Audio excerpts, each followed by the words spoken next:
Hello dear students, welcome to Prince Science Education Point. आप सभी का स्वागत है आपके अपने YouTube channel Prince Science Education Point में। सबको गुड इवनिंग। जल्दी से सेशन को शेयर कर दीजिए। आज का अपना जो सेशन रहेगा वो प्रकाश से संबंधित है, जिसके अंदर अपन लाइट के बारे में पढ़ेंगे। और लाइट बहुत इंपॉर्टेंट टॉपिक है जो क्लास 10th और उसके अलावा भी आगे आपके फिजिक्स के अंदर दिया हुआ होगा। साथ साथ में प्रत्येक कंपटीशन में लेंस से संबंधित, चाहे प्रकाश का परावर्तन हो, अपवर्तन हो, उसके अलावा भी आप व्यतिकरण हो, ध्रुवण हो, उससे संबंधित प्रश्न पूछे जाते हैं। तो आज का सेशन बहुत इंपॉर्टेंट होने वाला है। जल्दी से वीडियो को शेयर कर दीजिए। सबसे पहले क्लास स्टार्ट करने से पहले मैं आपको बता दूं, एक मोटिवेशन कोट अपन देखते हैं। जीवन न तो भविष्य में है और न ही अतीत में है, जीवन तो केवल वर्तमान में है। यानी कि आपको केवल और केवल वर्तमान में जीना चाहिए, न तो आपको भविष्य की चिंता करनी चाहिए, न ही आपको जो बीत गया है उसकी चिंता करनी चाहिए। विवेकानंद ने कहा है, यदि आपके अंदर आपको अतीत वर्तमान के अंदर परेशान कर रहा है तो अतीत को आपको जहर समझ के पी जाना है। सबसे पहले अपन आज का सेशन स्टार्ट करते हैं। आज के सेशन के अंदर अपन लाइट के बारे में पढ़ेंगे। किसके बारे में पढ़ेंगे? लाइट, यानी कि प्रकाश क्या होता है। सबसे पहली चीज, प्रकाश होता क्या है। प्रश्न आता है, जैसे कोई वस्तु होती है तो वस्तु किस प्रकार से दिखाई देती है, वस्तु किस प्रकार से दिखाई देती है। जैसे आप कहते हो कि फलाना वस्तु हमारे को दिखाई देती है, लेकिन आपने एक सिंपल सा प्रयोग किया होगा। आप अंधेरे कमरे में जाते हो तो अंधेरे कमरे में जैसे जाते हो तो अंधेरे में वस्तुएं तो है लेकिन दिखाई नहीं देती है।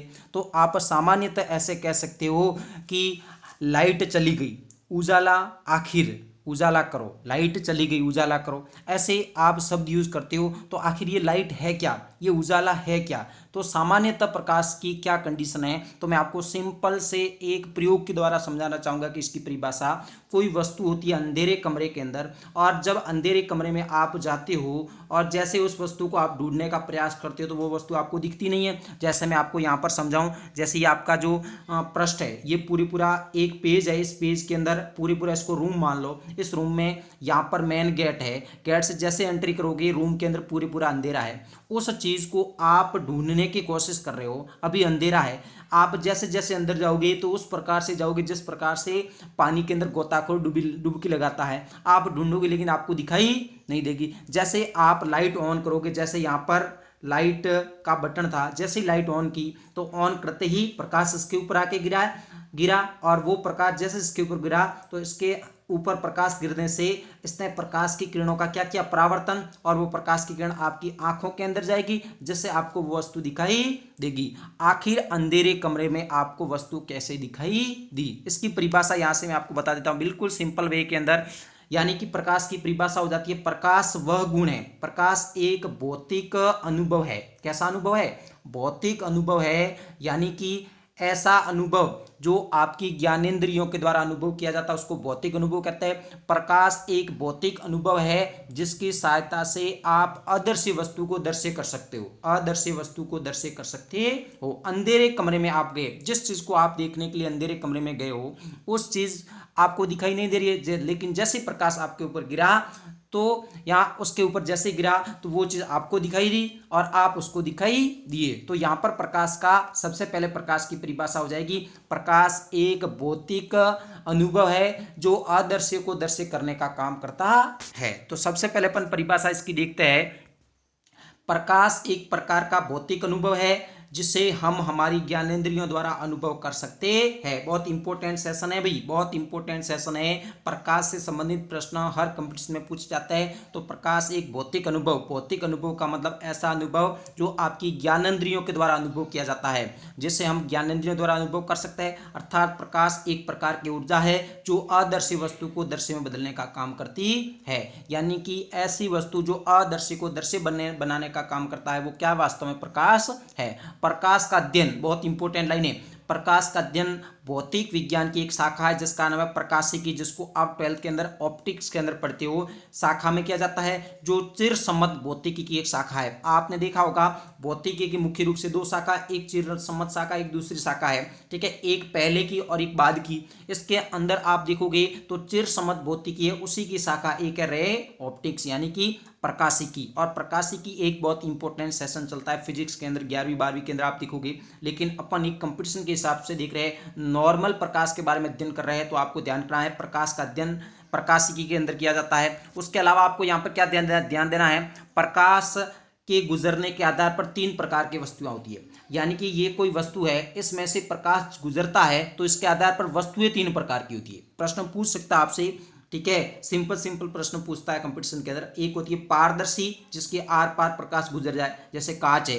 कांच के आर पार गुजर जाता है, जैसे आप उसके अंदर से गुजारते हो तो आर पार हो जाता है, कहते हो गुरु जी आर पार हो गया। जैसे पानी है, पानी के अंदर भी आर पार हो जाता है। लेकिन पारदर्शी, पारभासी, जिसमें कुछ मात्रा में प्रकाश गुजर जाता है लेकिन कुछ नहीं गुजर पाता, जैसे धुआं व कोहरा। धुएं के अंदर आप देखते हो तो आपको स्पष्ट रूप से नहीं दिखाई देता, नाम से स्पष्ट है पार, मतलब कुछ तो आपको पार दिखाई देगा और कुछ का आपको आभास होगा। और एक होती है अपारदर्शी, जिसमें से होकर प्रकाश नहीं गुजरता है, जैसे मकान है, उसके अलावा भी बहुत सारी चीजें होती है जिसके आर पार प्रकाश नहीं गुजरता है, उसको क्या कहते हैं, पारदर्शी अपारदर्शी वस्तुएं कहते हैं। तो प्रकाश के गुजरने के आधार पर वस्तुएं 3 प्रकार की होती है, ये आपको ध्यान रखना है। उसके अलावा अपन यहाँ देखेंगे प्रकाश के स्रोत, ये बहुत इंपॉर्टेंट है भाई। प्रकाश के स्रोत, प्रकाश के कौन कौन से स्रोत है, प्रकाश का सबसे 3 स्रोत है, प्राकृतिक, एक कृत्रिम और एक जैविक स्रोत। प्राकृतिक स्रोत कौन है, सूर्य। सूर्य सबसे बड़ा प्राकृतिक स्रोत है। और जो सूर्य है वो सूर्य सामान्यतः हाइड्रोजन और हीलियम को छोड़ता रहता है, और हाइड्रोजन को छोड़ने की वजह से इसके अंदर नाभिक के संलयन और नाभिक की विखंडन विक्रिया होती है। तो सामान्यतः सूर्य जो है वो एक प्रकार का तारा है जो प्रकाश का सबसे बड़ा प्राकृतिक स्रोत है। उसके अलावा कृत्रिम स्रोत के अंदर आप एलईडी देखते हो, बल्ब आता है, बल्ब, टॉर्च, लैंप, ये सभी क्या है, मानव निर्मित है। उसके अलावा जैविक के अंदर एक जुगनू आता है, उसके अलावा कुछ मछलियां भी आती है जो प्रकाश का उत्सर्जन करती है। नॉट प्रकाश के चलने की पथ की दिशा को क्या कहते हैं, किरण कहते हैं। आप गणित के अंदर पढ़ते हो किरण, एक होती है रेखा, आप देख लो, एक होती है रेखा और एक होती है किरण। अब किरण का मतलब ये होता है कि रेखा जो होती है वो रेखा तो क्या होती है भाई, रेखा तो सामान्यतः किरण का मतलब होता है एक बिंदु से निकलती है और कहां तक जाती है, अनंत तक जाती है, उसको कहते हैं किरण। लेकिन ऐसी रेखा, रेखा की परिभाषा यहां पर मैं आपको बता दूं, जो किसी बिंदु से निकलती है और दोनों साइड अनंत तक जाती है। कहां तक जाती है, अनंत तक जाती है, और रेखा का एक छोटा टुकड़ा रेखाखंड कहलाता है। तो किरण और रेखा में अंतर है, किरण के अंदर एक बिंदु से निकलती है और अनंत तक जाती है, ऐसा निशान आता है। रेखा के लिए कुछ इस प्रकार से आता है, रेखाखंड, ठीक है। प्रकाश की ऊर्जा को ईवी में मापते हैं, किसमें मापता है, ईवी। ईवी मतलब इलेक्ट्रॉन वोल्ट में मापते हैं, बहुत इंपॉर्टेंट लाइन है ये। किरण भी इंपॉर्टेंट है और प्रकाश की ऊर्जा को इलेक्ट्रॉन वोल्ट यानी कि ईवी में मापते हैं। तो प्रकाश के 3 स्रोत है, प्राकृतिक, सूर्य, कृत्रिम और जैविक के अंदर जुगनू। जुगनू जो होता है वो खुद के प्रकाश से प्रकाशमान होता है, जुगनू से आपको मोटिवेशन भी मिलता है। आगे अपन देखते हैं प्रकाश के बारे में और क्या है। प्रकाश के गुण, प्रकाश के कौन कौन से गुण होता है। प्रकाश की तरंग दैर्ध्य 4000 से 8000 एंगस्ट्रॉन होती है, ध्यान रखना। प्रकाश की तरंग दैर्ध्य जो होती है वो 4000 से 8000 एंगस्ट्रॉन के मध्य होती है। और ये जो मैं बता रहा हूँ 4000 से 8000 एंगस्ट्रॉन, ये उस प्रकाश की तरंग दैर्ध्य है जो दर्श्य प्रकाश है। दर्श्य प्रकाश जो होता है उसकी तरंग दैर्ध्य जो होती है वो 4000 से 8000 के बीच में होती है। 4000 से 8000 के बीच में जो प्रकाश होता है एंगस्ट्रॉन का, वो प्रकाश सामान्यतः दिखाई देता है। उससे कम या उससे ज्यादा एंगस्ट्रॉन की जो तरंग दैर्ध्य जो होती है वो दिखाई नहीं देती है। प्रकाश विद्युत चुंबकीय तरंगों का दर्श्य भाग है, ये बहुत इंपॉर्टेंट लाइन है।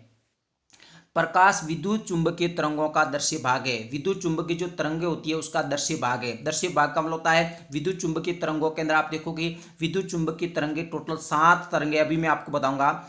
7 तरंगों के अंदर एक्स किरणें होती है, उसके अलावा रेडियो तरंगें होती है, गामा होती है, पराबैंगनी होती है, अवरक्त होती है, दर्श्य होती है, ऐसे करके टोटल 7 होती है। जिसके अंदर जो दर्श्य भाग होता है वही क्या है, प्रकाश माना जाता है। प्रकाश ऊर्जा की तारा प्रकाश पुंज के रूप में कहते हैं। प्रकाश की ऊर्जा को तारा पुंज के रूप में मापा जाता है। यहाँ ऐसे कह सकते हो प्रकाश की जो ऊर्जा होती है वो पुंज के रूप में होती है। प्रकाश की ऊर्जा पुंज के रूप में होती है। किसके रूप में होती है, पुंज, यानी कि प्रकाश का जो समूह होता है उसको पुंज, प्रकाश पुंज कहते हैं, ऐसे आप समझ लो। उसके अलावा एक यहाँ पर पॉइंट लिखा हुआ है, प्रकाश परावर्तन, अपवर्तन, अपवर्तन, विवर्तन, ध्रुवण के साथ साथ में और गुण बताता है, यानी कि प्रकाश के कौन कौन से गुण होते हैं। प्रकाश परावर्तन दर्शाता है, प्रकाश अपवर्तन दर्शाता है, प्रकाश द्विअपवर्षण दर्शाता है, प्रकाश व्यतिकरण दर्शाता है, विवर्तन और ध्रुवण दर्शाता है। सभी आपके टॉपिक में होंगे। अभी अपन प्रकाश के परावर्तन के बारे में पढ़ेंगे, उसके बाद अपवर्तन के बारे में भी पढ़ेंगे। आगे अपन देखते हैं प्रकाश की चाल कितनी होती है, 3 × 10⁸ ये अपन ने देखा हुआ। प्रकाश की जो चाल होती है वो 3 × 10⁸ मीटर प्रति सेकंड होती है। इसको अपन ने किलोमीटर में देखा था, तो 3 × 10⁵ किलोमीटर प्रति सेकंड, यानी कि लगभग 1 सेकंड में 3 लाख किलोमीटर चला जाता है। सूर्य से आने वाली प्रकाश दो तरह के होते हैं। सूर्य से आने वाला प्रकाश दो तरह का होता है। देखो, सूर्य से आने वाला जो प्रकाश होता है वो दो तरह का होता है। एक तो होता है दर्श्य प्रकाश, और दर्श्य प्रकाश के अंदर टोटल 7 रंग होते हैं। अभी अपन देखेंगे। सबसे पहले इसकी ट्रिक भी मैंने यहाँ पर लिखी हुई है। एक होता है दर्श्य प्रकाश जिसके अंदर 7 रंग होते हैं। इसकी ट्रिक है विबग्योर, इंग्लिश के अंदर याद नहीं रहे तो हिंदी के अंदर भी है, बेजानिहा, पिनाहा, पिनाला। और उसके अलावा अदर्श्य प्रकाश के अंदर पराबैंगनी प्रकाश, अवरक्त आदि। ठीक है, इसके अंदर क्या क्या आती है अभी मैं आपको डायग्राम के द्वारा आगे समझाऊंगा। एक तो होता है दर्श्य प्रकाश और एक होता है अदर्श्य प्रकाश। दर्श्य प्रकाश का मतलब होता है जो आपको दिखता है, जिसके अंदर टोटल 7 रंग होते हैं, जिसकी ट्रिक है बेजानिही पिनाला, बेजानी पिनाला। इसके अंदर सबसे पहले बैंगनी, देखो सबसे पहले बैंगनी, फिर जामुनी, नीला, हरा, पीला और नारंगी और लाल। यहाँ से आप वी का मतलब हो जाएगा वायलेट, आई का मतलब इंडिगो, बी का मतलब ब्लू, जी का मतलब ग्रीन, और वाई का मतलब येलो, ओ का मतलब ऑरेंज और आर का मतलब रेड। और यहाँ से देखोगे तो बैंगनी रंग की तरंग दैर्ध्य सबसे कम होती है और लाल रंग की तरंग दैर्ध्य सबसे ज्यादा होती है। एक डायग्राम के द्वारा मैं आपको समझाता हूँ। यहाँ पर एक डायग्राम लिया गया है, इसको आप देखो, बिल्कुल सिंपल वे के अंदर यहाँ पर समझाया गया है। देखो, प्रकाश जो होता है वो ऊपर से सूर्य का प्रकाश आता है। जैसे सूर्य का प्रकाश आएगा तो प्रकाश की जो किरणें होगी, प्रकाश की किरणों के अंदर कुछ प्रकाश ऐसा होता है जिसकी तरंग दैर्ध्य 4000 से 8000 एंगस्ट्रॉन के बीच में होती है, वही प्रकाश आपको दिखाई देता है। और ऊपर से आने वाला जो प्रकाश होता है वो कैसा होता है, सामान्यतः सफेद होता है। कैसा होता है, सफेद होता है। और ये जो प्रकाश होता है इससे इसकी जो दर्श्य प्रकाश है उससे कम तरंग दैर्ध्य और ज्यादा तरंग दैर्ध्य की जो किरणें होती है उसको अलग अलग नाम दिया गया है। कुछ यहाँ पर अल्ट्रावायलेट का मतलब पराबैंगनी, यहाँ पर बैंगनी रंग होगा और यहाँ पर रेड होगा। ठीक है, रेड की तरंग दैर्ध्य सर्वाधिक होगी, बैंगनी की कम होगी। तो यहाँ पर इस बैंगनी से कम पराबैंगनी। उसके अलावा यहाँ पर हो जाएगा एक्स किरणें, गामा किरणें, 3 तो ये हो गई। उसके अलावा यहाँ पर हो जाएगा, यहाँ पर आपके है ये हो जाएगी अवरक्त, ये हो जाएगी सूक्ष्म, और ये हो जाएगी आपके रेडियो तरंगे। 3 इधर 6 और एक हो जाएगा दर्श्य प्रकाश। टोटल विद्युत चुंबकीय तरंगे 7 प्रकार की होती है। तो यहाँ पर आपको देखना है कि ये जो 4000 से 8000 एंगस्ट्रॉन के मध्य, ये एनएम के अंदर दिया हुआ है। यहाँ पर मैं एंगस्ट्रॉन के अंदर बताना चाहूंगा, 4000 से 8000 एंगस्ट्रॉन के मध्य का जो प्रकाश होता है वो दर्श्य प्रकाश होता है। और इसके बीच आपको अलग अलग रंग दिखाई देते हैं। सामान्यतः सूर्य से आने वाला प्रकाश कैसा होता है, सफेद होता है, लेकिन वो जिस वस्तु के ऊपर गिरेगा तो उसमें से जो वस्तु होगी वो अलग अलग रंगों का अवशोषण कर लेती है, अधिकांश रंगों का अवशोषण कर लेगी और जिस रंग का वो उत्सर्जन करेगी उसी रूप में वो दिखाई देगी। तो यहाँ पर आपके है ये एक सारणी बहुत इंपॉर्टेंट है, यहाँ से आप समझ सकते हो। आगे है यहाँ पर किसी वस्तु का रंग दिखाई देना, जैसे सेब का लाल दिखाई देना। सेब लाल कैसे दिखाई देती है, पाड़ा जो घर में होता है, पाड़ा वो काला दिखाई देता है, पत्ती जो होती है वो हरी दिखाई देती है, गाय सफेद दिखाई देती है। यदि वस्तु प्रकाश के सभी, देखो यहाँ पर इसकी आंसर यहाँ पर लिखा हुआ है, यदि वस्तु प्रकाश के सभी रंगों का अवशोषण कर लेती है वस्तु हमें काली दिखाई देती है। अब मैं यहाँ पर आपको एक स्लाइड के द्वारा समझाना चाहूंगा कि यदि कोई वस्तु है, वस्तु कैसे किस रंग में दिखाई देती है। जैसे मैं आपको यहाँ पर सेब, ये एक सेब है, ये क्या है, एप्पल, एप्पल है, ये आपका सेब है। ये सेब लाल क्यों दिखाई देता है, इसका क्या कारण है, सेब लाल दिखाई देने का क्या कारण है। अब इसको अपन समझने का प्रयास करेंगे। तो इसके अंदर क्या होगा, सूर्य का जो प्रकाश आएगा वो जो प्रकाश होगा वो कैसा होगा भाई, वो होगा सफेद। इसके ऊपर जैसे आके गिरेगा तो इसके अंदर ये क्या करेगा, सेब जो होगा वो सेब सामान्यतः लाल है नहीं, उसके अंदर क्या होगा, उसके अंदर ऊपर से जैसे प्रकाश आएगा तो ये जितने भी इसके अंदर जो 7 रंग है उसमें से ये 6 रंगों का तो क्या कर लेगा, अवशोषण। सेब क्या कर लेगा, 6 रंगों का क्या कर लेगा, अवशोषण। लेकिन एक रंग का उत्सर्जन करेगा, और वो रंग कौन सा होगा, लाल।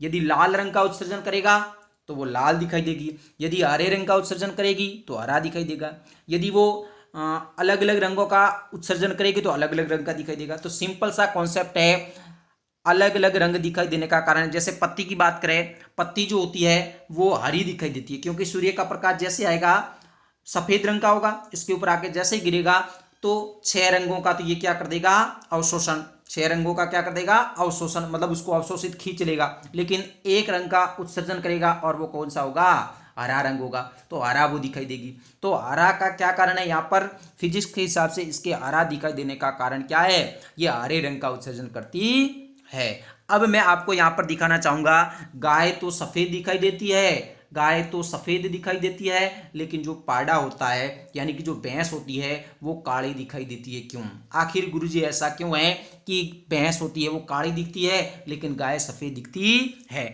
तो हमेशा ध्यान रखना, जो भी वस्तु है, जो भी वस्तु ऊपर से प्रकाश आएगा तो वो तो सफेद होगा, लेकिन यदि ऊपर से आने वाला प्रकाश है, उस प्रकाश का वो वस्तु यदि पूरे पूरा अवशोषण कर ले, पूरे पूरा क्या कर ले, उसका शोषण कर ले, ऊपर से आने वाले का नीचे वाली शोषण कर ले, नीचे वाली तो हमेशा शोषण करती है भाई, जो प्रकाश आएगा उसका यदि पूरे पूरा शोषण हो जाए, उसका अवशोषण हो जाए, तो वो हमेशा कैसी दिखाई देगी, काली। और जो शोषण करती है वो काली होती है। यानी कि यदि कोई वस्तु प्रकाश का शोषण करती है, पूरे पूरे रंगों का अवशोषण करती है, तो वो काली दिखाई देती है, और यदि वो पूरे पूरे रंगों का उत्सर्जन करती है तो वो कैसी दिखाई देती है, सफेद दिखाई देती है। जैसे गाय जो होती है, गाय के ऊपर आके जैसे प्रकाश गिरेगा तो गाय जो होगी वो अधिकांश प्रकाश का परावर्तन कर देगी, अधिकांश प्रकाश का क्या कर देगी, परावर्तन। और जितना ज्यादा परावर्तन होगा वो वस्तु उतनी ही चमकदार दिखाई देगी। ध्यान रखना, जैसे दर्पण होता है, दर्पण चमकदार दिखाई देता है, साथ साथ में आपने देखा होगा उसके अलावा भी जैसे लड़कियां होती है वो क्या लगाती है, फेयर एंड लवली लगाती है, ताकि वो उसका चेहरे का परावर्तन ज़्यादा हो, परावर्तन ज़्यादा होगा तो क्या होगा, परावर्तन ज़्यादा होने की वजह से उसका चेहरा जो होगा वो चमकदार दिखाई देगा। तो यहाँ पर कोई वस्तु काली कैसे दिखाई देती है और सफ़ेद कैसे दिखाई देती है, ये भी मैंने आपको यहाँ पर समझाया। उसके अलावा कुछ प्रकाश को समझाने के लिए सिद्धांत बहुत इंपॉर्टेंट है, ये प्रश्न आता है, न्यूटन का कणिका सिद्धांत। सबसे पहले न्यूटन ने कहा था कि जो प्रकाश होता है वो कणों के रूप में होता है। फिर हाइजेन ने कहा था कि प्रकाश जो होता है वो कैसा होता है, तरंग के रूप में। फिर मैक्सवेल ने कहा था ये जो तरंगे होती है यानी कि जो प्रकाश होता है वो विद्युत चुंबकीय तरंगों के रूप में होता है। हाइजेन ने तो सिर्फ तरंग का, लेकिन मैक्सवेल ने विद्युत चुंबकीय तरंग का, जो 7 प्रकार की होती है, ठीक है। मैक्सवेल ने कहा कि क्वांटम यानी कि जो प्रकाश होता है वो फोटोन के रूप में गति करता है, ये ऊर्जा के पैकेट होते हैं। फिर लास्ट में सर्वाधिक मान्यता प्राप्त जो है वो डी ब्रोगली का द्वैत प्रकृति का सिद्धांत। कौन सा सिद्धांत, डी ब्रोगली का द्वैत प्रकृति का सिद्धांत। और डी ब्रोगली कहता है कि जब प्रकाश गति करता है तो तरंग के रूप में, और किसी वस्तु के ऊपर गिरता है तो कण के रूप में होता है, यानी कि प्रकाश की गति द्वैत प्रकृति होती है। ये आपको यहाँ पर प्रकाश के बारे में ध्यान रखना है। अब प्रकाश का परावर्तन अपन देखते हैं, प्रकाश के परावर्तन के बारे में देखते हैं। प्रकाश का परावर्तन क्या होता है, रिफ्लेक्शन। अब परिभाषा यहाँ पर सिंपल सा है, किसी तल पर प्रकाश के आपतित होने पर पुनः उसी माध्यम में लौट जाने की घटना। जब प्रकाश किसी वस्तु पर गिरता है, जैसे आप हो, आपके ऊपर आके प्रकाश गिर रहा है और गिर के उसी माध्यम में, ऊपर तो माध्यम वही का वही है, उसी माध्यम में चले जाना प्रकाश का परावर्तन कहलाता है। और परावर्तन उसी वस्तु का होता है, वो सामान्यतः वो वस्तु कैसी होती है, अपारदर्शी होती है। प्रकाश की बहुत इंपॉर्टेंट लाइन है, बहुत इंपॉर्टेंट, भाई लिख लेना आप कॉपी के अंदर, बार बार पढ़ना, कई बार प्रश्न पूछा गया रीट में। प्रकाश के परावर्तन में वेग, तरंग दैर्ध्य व आवर्ती नहीं बदलती है। ध्यान रखना, प्रकाश के परावर्तन में न तो वेग बदलता है, न ही तरंग दैर्ध्य बदलती है, न ही आवर्ती बदलती है। ऐसा क्यों, क्योंकि उसका माध्यम वही का वही होता है। यदि माध्यम चेंज होगा तो वेग चेंज होगा, लेकिन उसकी तीव्रता, उसकी जो तीव्रता होती है वो तीव्रता आयाम के क्या होती है, आयाम के समानुपाती, यानी कि आयाम का स्कोर और इज इक्वल टू तीव्रता होता है। ये आपने पढ़ा होगा फिजिक्स के अंदर। तीव्रता या आयाम बदलता है क्योंकि पृष्ठ जो होती है, वस्तुओं की जो पृष्ठ होती है वो कुछ प्रकाश का क्या कर लेती है, अवशोषण कर लेती है। अब यहाँ पर मैं आपको आगे की स्लाइड के अंदर प्रकाश का परावर्तन समझाने की कोशिश कर रहा हूँ। प्रकाश का परावर्तन क्या होता है, किसी वस्तु का जो दिखाई देता है, जो भी आपको वस्तु दिखाई देती है उस दिखाई देने का कारण है प्रकाश का परावर्तन। अब परावर्तन का मतलब होता है, मैं आपको यहां पर समझाऊं, प्रकाश का परावर्तन का मतलब है जब प्रकाश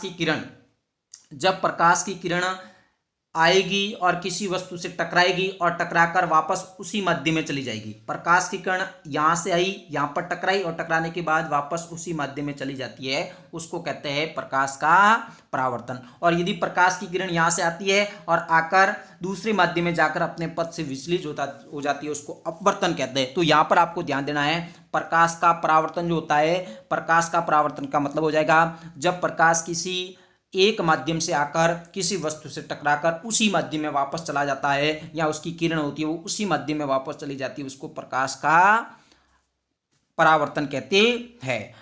अब जो भी वस्तु आपको दिखाई देती है उसका कारण है प्रकाश का परावर्तन। यदि प्रकाश का परावर्तन नहीं होगा तो आपको वो वस्तु दिखाई नहीं देगी। परावर्तन करना जरूरी है, अंधेरे कमरे में परावर्तन होगा तो ही आपको कोई वस्तु दिखाई देगी। मैं आपको यहाँ पर एक एग्जांपल समझाना चाहूंगा कि जो गीला बालू होता है, गीला बालू जो होता है वो गीला बालू और एक होता है सूखा बालू, एक होता है गीला बालू और एक होता है सूखा बालू।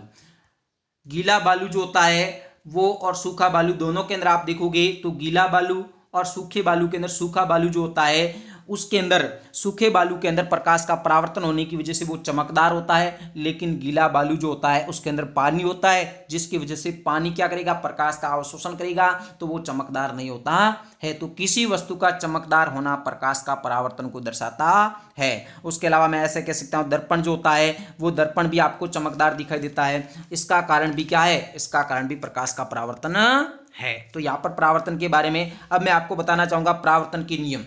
परावर्तन के नियम, परावर्तन के क्या क्या नियम है, तो सिंपल सा है, आपने बहुत सबने पढ़ा होगा। परावर्तन, सबसे पहला परावर्तन का नियम है परावर्तित किरण।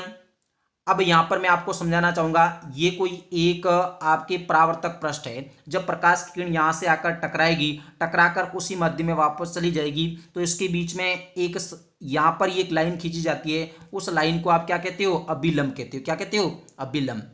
और अभिलंब का मतलब होता है, अभिलंब का मतलब होता है पृष्ठ के लंबवत, पृष्ठ के लंबवत। जैसे मैं यहाँ पर परावर्तक पृष्ठ बनाता हूँ कुछ इस प्रकार से, यहाँ पर मैं बनाता हूँ कुछ इस प्रकार से, तो इसका ये मतलब ये नहीं है कि ये आपका अभिलंब हो गया, इसके अंदर आप इसको ये अभिलंब बना दोगे, ऐसा नहीं है। इसके लिए अभिलंब ये हो जाएगा और इसके लिए अभिलंब ये हो जाएगा। यानी कि जो परावर्तक पृष्ठ है, यहाँ पर परावर्तक पृष्ठ ये है, परावर्तक पृष्ठ के जो लंबवत पार्ट है उसको कहते हैं अभिलंब, उसको क्या कहते हैं, अभिलंब। तो यहां पर आपको सबसे पहला नियम है परावर्तन का कि आपतित किरण, ये जैसे परावर्तक पृष्ठ है और प्रकाश किरण यहां टकराएगी या टकराकर वापस इसी माध्यम में जाएगी, तो आपतित किरण आने वाली और परावर्तित किरण और अभिलंब, ये अभिलंब है, तीनों एक ही बिंदु पर होते हैं, एक ही तल पर होते हैं, ये आपको ध्यान रखना। उसके अलावा दूसरा क्या ध्यान रखना है, दूसरा नियम यहां पर है कि आपतित कोण, इसके बीच का कोण आपतित कोण, दूसरा ये हो जाएगा परावर्तित कोण, यानी कि आपतित कोण आई और परावर्तित कोण आर बराबर होते हैं, दूसरा नियम। तीसरा नियम आपने कहीं पे भी नहीं पढ़ा होगा, मैं आपको बता दूं, तीसरा नियम यहां पर है जिसको आप स्टोक का नियम कहते हो, ठीक है, स्टोक का नियम। जो कंपटीशन के बच्चे हैं उन्होंने नहीं पढ़ा होगा, बाकी फिजिक्स वाले तो पढ़ते ही अभी। स्टोक का नियम, स्टोक का नियम ये कहता है कि जब प्रकाश की किरण सघन माध्यम से विरल माध्यम, जब सघन माध्यम से जाएगी और विरल माध्यम का जो भी परावर्तक पृष्ठ होगा उससे टकराएगी, तो क्या होगा, यदि सघन से विरल के साइड टकराएगी तो जिस वेग से जाएगी, यानी कि जैसे जाएगी वैसे वापस आ जाएगी, जैसे ऐसे गई थी तो ऐसे ही वापस आ जाएगी, तो इसके मध्य का जो कालांतर होगा वो कितना हो जाएगा, 0 हो जाएगा। तो यहां पर आपको ध्यान देना है कि तीसरा नियम, स्टोक का नियम, ये कहता है कि जब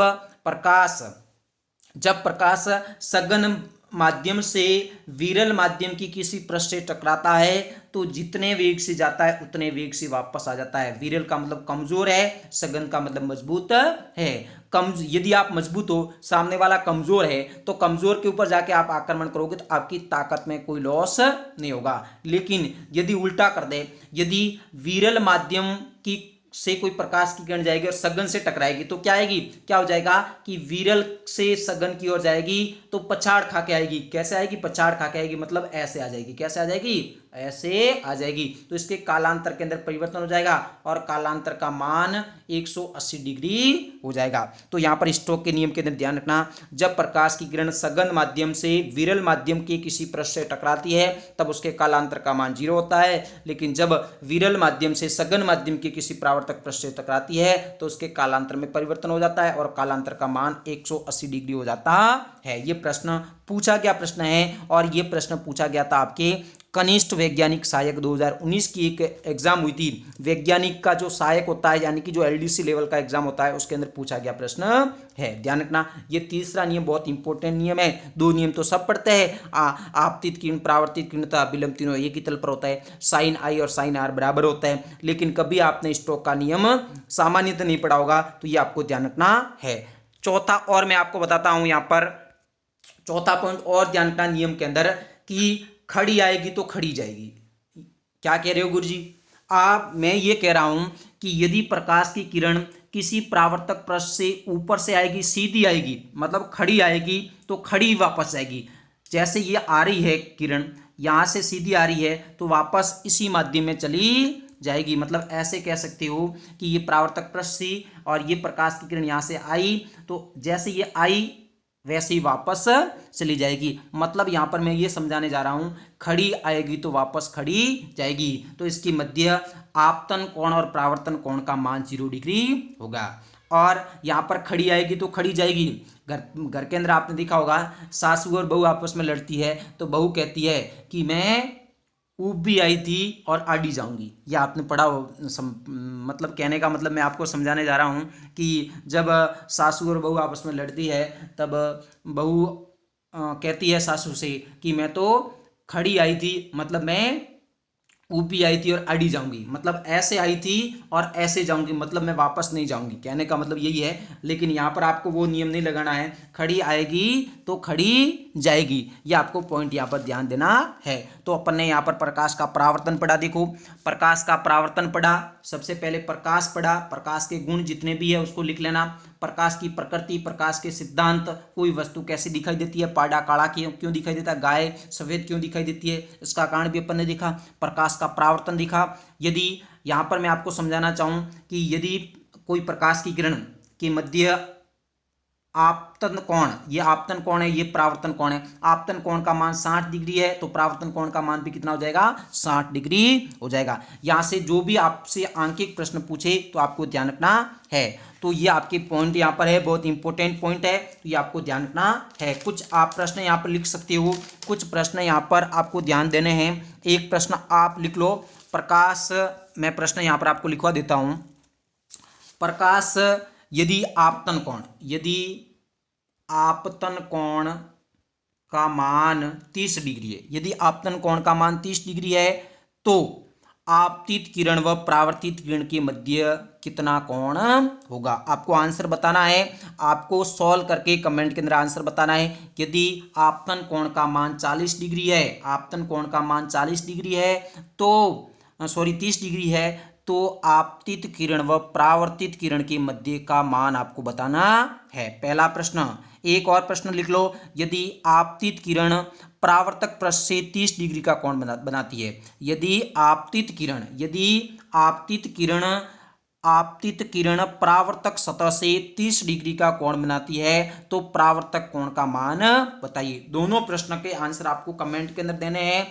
आज का सेशन बहुत इंपॉर्टेंट है, ज़्यादा से ज़्यादा शेयर करिए। प्रकाश हर कंपटीशन के अंदर पूछा जाता है क्योंकि ज़्यादातर बच्चे अब कंपटीशन के जुड़ रहे हैं, तो उसी हिसाब से मैं सेशन ला रहा हूँ। आज की क्लास के लिए इतना ही खूब, थैंक्स अ लॉट। नेक्स्ट मिलते हैं, ज़्यादा से ज़्यादा शेयर करिए और पहली बार चैनल पर आए तो चैनल को सब्सक्राइब कीजिए। साथ साथ मेरे को टेलीग्राम के ऊपर फॉलो कर दीजिए, इंस्टाग्राम के ऊपर भी फॉलो कर दीजिए, फेसबुक पेज को भी लाइक कर दीजिए। सभी विद्यार्थियों का धन्यवाद, आगे भी मेरे साथ बने रहिए। आज के लिए इतना ही खूब, थैंक्स अ लॉट। जय हिंद, जय भारत।